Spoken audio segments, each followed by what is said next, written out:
Our top story tonight, Donald Trump lays a big surprise on a South Carolina town hall meeting. Yeah, Trump softened his criticism of Pope Francis after starting a war of words with him earlier today. KCAL 9 political reporter today, Bryan, joins us now with word that most people were not expecting, and that was Trump's reaction, right? Donald Trump, the peacemaker, making nice? Maybe he's learning his lesson as he goes along. I don't know. Maybe so.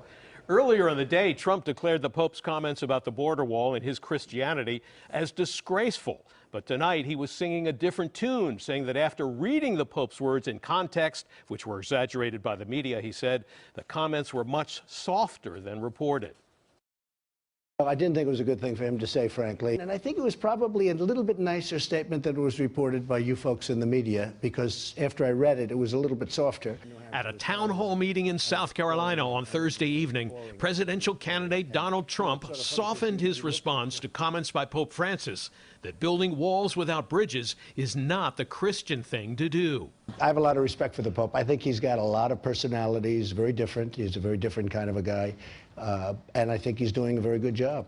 I think he was very much misinterpreted. And I also think he was given false information. If he would have heard our side, the side from people that live in the United States. Would you like to meet with him and talk to him about it? I'll do it anytime he wants. I mean, I think it would be very interesting. But it was a far different story earlier when a fiery controversy was triggered by reports about the remarks from Pope Francis during that flight back to Europe after leaving Mexico, in response to a reporter's question about building a wall at the border. A person who thinks only about building walls, wherever they may be located, and not building bridges is not a Christian. This man is not a Christian if he has said things like that. The headlines in the New York Daily News declared the Pope called out Trump, adding the paper's own words, Antichrist. For a religious leader to question a person's faith is disgraceful. And while it's unusual, perhaps unprecedented, for a pope to question the faith of an American presidential candidate, Trump was just getting warmed up. If and when the Vatican is attacked by ISIS, which, as everyone knows, is ISIS's ultimate trophy, I can promise you that the Pope would have only wished and prayed that Donald Trump would have been president. And he declared no leader should question another leader's Christian faith, apparently forgetting his own recent Twitter post about Ted Cruz. How can Ted Cruz be an evangelical Christian when he lies so much and is so dishonest?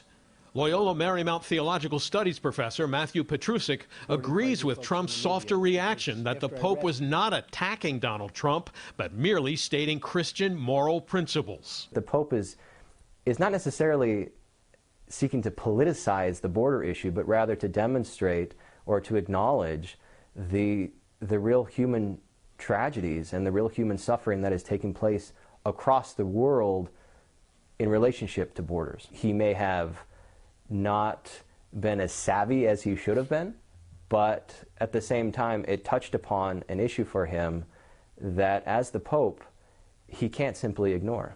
A sampling of Catholics in L.A. shows a divide over the Pope's comments, Trump's border wall plan, and those who are illegally crossing the border. They want to make a good life for their families, and I think it should be open. I don't think that the Pope should judge Donald Trump's faith. California Republican political consultant Reed Galen says in the short run, Trump may actually benefit from the exchange. The one thing it did today, you know, in the run-up to South Carolina coming on Saturday, is it put Trump right back at the middle of the discussion again.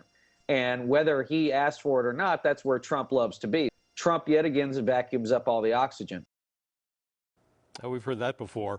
All the recent polls in South Carolina indicate the real race in that state will be for second place behind Donald Trump, who's been holding on to a double-digit lead in the polls. And with only one more campaign day before the voting on Saturday, that probably won't be changing much. Lena, Jeff? So you just said we've got some voting this Saturday. Do you think this kind of war of words between the Pope and Donald Trump is going to have much impact on this? Not looking like it'll have so much at this point. You know, all the recent polls in California indicate that the issue will not make much difference, if for no other reason than this. In the last South Carolina Republican primary in 2012, Catholics made up only 13% of the voters, while nearly 2/3 of the voters identified as evangelicals and Southern Baptists. It could have some impact in states where there are more Catholic Republican voters, but after Trump's reaction tonight, it looks like the issue may be fading away, Lena. All right, Dave, thank you.